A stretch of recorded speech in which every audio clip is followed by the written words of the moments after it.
Hello friend, civil side visit Sumit में आप सभी लोग का स्वागत है। मैं लेकर आ गया हूँ आपके सामने नई वीडियो जो कि रहने वाली है हमारी कंप्रेसिव स्टन टेस्ट मशीन। ठीक है, इसमें कैसे टेस्ट करते हैं, कौन कौन से टेस्ट हो जाते हैं, कैसे क्यूब का रहता है, तो इसके लिए मैं लेकर आ गया हूँ अपने साथी ये मिस्टर अरसलान जी, जो आज लेकर आ गए हैं हमारे साथ। ये आज क्यूब टेस्ट करेंगे, जो कि क्यूब वगैरह हम लोगों ने बाहर निकाल लिए हैं, जिसका वेट चल रहा है, और पूरा प्रोसेस के बारे में जो डिटेल जो जानकारी देंगे ये हमारे अरसलान जी। अरसलान जी, आपका स्वागत है बहुत बहुत। बताइए आज हम लोग क्या करने जा रहे हैं।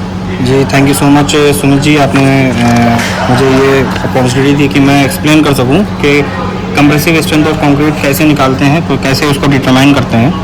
ये सबसे पहले ये हमारा एक फॉर्मेट है कंक्रीट क्यूब का।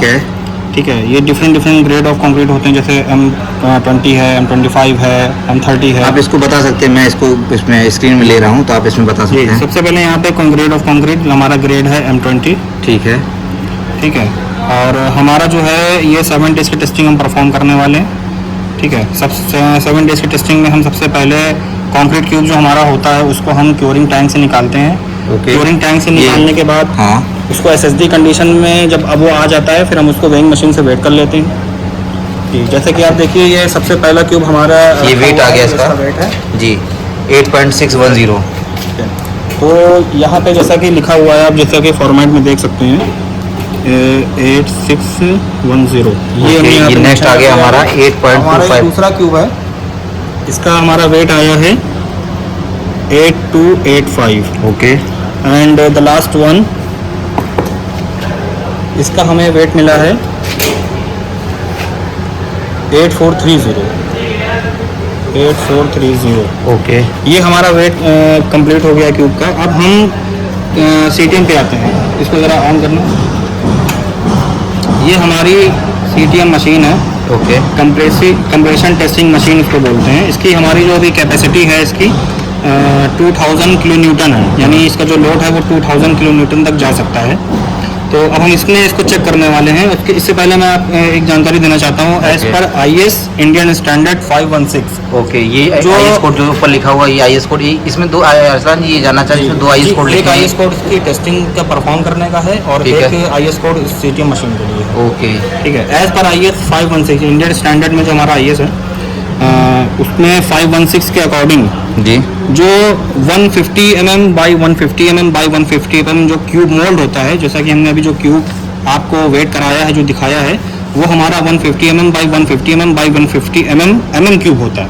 ओके, तो mm में होता है डायमेंशन। तो इसके लिए जो कंक्रीट का CTM मशीन का जो लोड रेट होता है वो होता है 14 मेगापास्कल पर मिनट। ठीक है, तो ये इसके हिसाब से ये होना चाहिए। चलिए अब हम लोग शुरू करते हैं। इसमें लोड रेट ऑटोमेटिकली लगा हुआ है। ओके, जैसे कि आप देख सकते हैं अभी रीडिंग दोनों तरह देखिए 0 पे है। ठीक है, दोनों 0, अभी कोई इसमें क्यूब लगा नहीं है। पहले साफ करो इसको।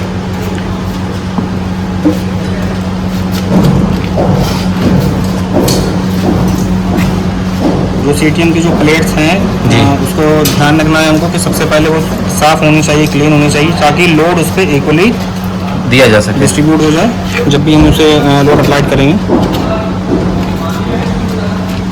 ये हमारा क्यूब ऐसे लगाया जाएगा। बिल्कुल हमें क्यूब को लगाते वक्त ये देखना कि प्लेट के बिल्कुल सेंटर में रहे। तो ये आप देखिए क्यूब ऐसे लगा दिया गया है। इसको बंद कर देते हैं सेफ्टी पर्पज़ के लिए। ठीक है, अब हम CTM मशीन को चालू करेंगे। ये बटन हमारे प्रेशर दे रहे हैं। ये मशीन चालू हो गई है जी। ये जो इन्होंने पुश किया हुआ है, हमारे आपके जो असिस्टेंट है, ये कौन सी बटन है जो पुश किया हुआ है? ये लीवर है। ठीक है, कि कंक्रीट में लोड अप्लाई हो गया है क्यूब में, और लोड देखिए ये आ रहा है। ठीक है, बंद कर दीजिए इसको। हो गया टेस्ट। इसकी रेटिंग जो आई है वो आई है 759। अच्छा, दूसरा ये भी जाना। ठीक है, इसकी रेटिंग आई है आपकी 759। एक मिनट, ये 759 की रेटिंग है, और इन्होंने आपने लिख लिया 759। ठीक है, इसी प्रकार सेकंड करते हैं। क्यूब हमारा दूसरा क्यूब आ गया हमारा। देखिए ये क्यूब लगा हुआ है जी। मशीन चालू हो गई है, इस पर लोड अभी आ रहा है। ये लोड अभी यहाँ धीरे धीरे बढ़ रहा है। ये देखिए ये बड़ा लोड। जब हमारी राइट साइड वाली रीडिंग जो है रुक जाती है और लेफ्ट साइड वाली रीडिंग हमारी नीचे चली जाती है, ठीक है, तो वहाँ पे ये होता है कि ये क्रैक आ चुका है इसमें। तो ये देखिए ये रिवर्स हो गई है, ये यहाँ पे क्रैक्स आ गए हैं और ये हमारी रीडिंग नीचे हो गई, जीरो हो आया है गई हमारा और 467। ये कांस्टेंट हो जाती है अपने वहीं पे ब्रेक हो जाती है। ये हमारा आया है 467। ठीक है, ये हमारी रीडिंग आई है। ठीक है। अभी ये देखिए अभी हमारा लास्ट क्यूब हमारा लग चुका है। यहाँ पर देखिए सेंटर में बिल्कुल लगा हुआ। अब यहाँ पे मशीन को हम आरपी यानी जो उसका पहले का जो उसका प्रीवियस लोड था उसको हम ज़ीरो कर देंगे इस बटन से। ये देखिए ज़ीरो हो गया है। अब हम दोबारा इसको चालू करेंगे।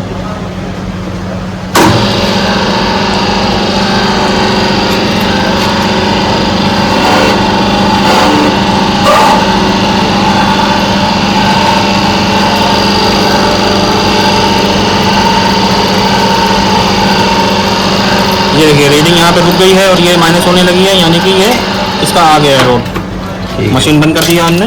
ये आया है 452। ये देखिए नीचे क्रैक भी आ गया है, क्यूब हमारा ठीक है, क्रैक आ चुका है क्यूब में। और ये आया है 452। ये 7 डेज़ की तीनों रीडिंग अब हमें मिल चुकी है। अब हमें ये ध्यान रखना है कि जो कंप्रेसिव स्ट्रेंथ की जो यूनिट होती है वो होती है न्यूटन पर mm स्क्वायर। ठीक है। तो किलो न्यूटन को पहले हम न्यूटन में चेंज करेंगे, 1000 से इसको मल्टीप्लाई करेंगे जो हमारा लोड आया है। ठीक है। और उसके बाद mm स्क्वायर यानी कि एरिया से क्यूब का जो एरिया है उससे डिवाइड किया गया है। तो इसका कैलकुलेशन आप इस पेज पे दिखा सकते हैं मेरे को क्या करके? बिल्कुल दिखा सकते हैं। ये ये हमारा 759 जैसे पहले रीडिंग हमारी आई थी किलो न्यूटन में। और चूंकि हमें पता है कंप्रेसिव स्ट्रेंथ की जो यूनिट होती है वो होती है न्यूटन पर mm स्क्वायर। ठीक है, ठीक है। और मैंने वीडियो के स्टार्टिंग में बताया था अपने दर्शकों को कि जो क्यूब मोल्ड जो होता है उसका डायमेंशन होता है 150 बाई 150 बाई 150 mm क्यूब। ठीक है। तो एरिया के लिए हमें सिर्फ ये दोनों चाहिए 150 इंटू बाई 150। तो इसके लिए हम 1000 से पहले हमने इसको किलो न्यूटन को न्यूटन में चेंज कर लिया है। उसके बाद हम एरिया से डिवाइड कर देंगे। एरिया किसका होना चाहिए? क्यूब मोल्ड का होना चाहिए एरिया। तो 150 बाई 150। ठीक है। तो ये हमने न्यूटन में चेंज कर लिया है और ये एरिया हमने mm स्क्वायर में ले लिया है। तो ये हमारा बनता है। स्टॉप कर दिया। ये देखिए मैंने इसको अभी मल्टीप्लाई कर दिया है 1000 से और 150 बाई 150 को भी मैंने मल्टीप्लाई कर दिया है। तो ये हमें वैल्यू मिली है। अब हम ये ज़ीरो काट दिया। जब हम इसको कैलकुलेट करते हैं कि 7590 डिवाइड बाई 225, ये हमें रीडिंग मिली है न्यूटन पर mm स्क्वायर 33.73 न्यूटन पर mm स्क्वायर। ये हमारी रीडिंग आ गई है। तो 70 में और ये पासिंग कितना रहता है इसका? देखिए 7 डेज़ में हमारी जो स्ट्रेंथ आनी चाहिए कंक्रीट क्यूब की आनी चाहिए 65% से कम नहीं आनी चाहिए। और 14 डेज़ में फिर चेक करते हैं तो उसमें जो है 90% से कम नहीं आनी चाहिए। और 7 डेज और 14 डेज और 28 डेज का।